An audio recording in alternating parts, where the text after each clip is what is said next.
still have a little bit of Frodo, and I have some blueberries, and my kids asked for Blieberry Muffins.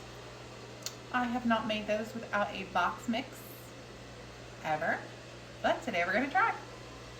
I meant Samrise as I used discard for this recipe. I adapted one from Little Spoon Farm, and I started by creating the topping, which was 3 tablespoons or 45 grams of melted butter, a half a cup or 100 grams of sugar, and a half cup or 60 grams of all-purpose flour.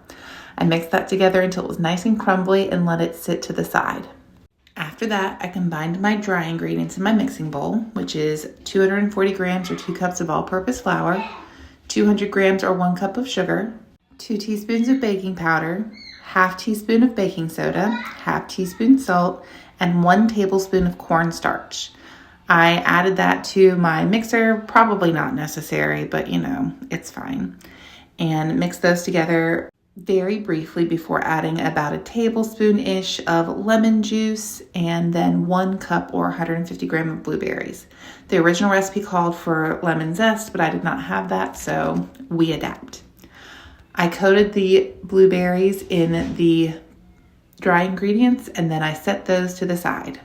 I started working on my wet ingredients, which was 8 tablespoons or basically a stick of melted butter, 2 eggs, 125 grams of Samrise, 45 grams of sour cream, and some vanilla, which as always was measured with my heart.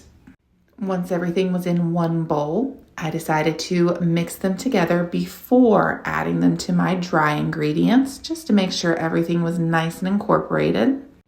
Because honestly, this is one of those things you really don't want to overmix. So when I do put it on to my stand mixer, it only went for probably 30 seconds in total.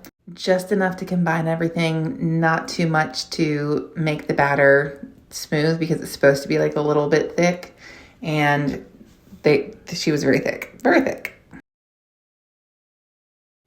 After that, I preheated my oven to 350 degrees and I lined my muffin tin with liners that were on discount because they were left over from Christmas, and quite frankly, it's a paper liner that will be thrown away. It's fine.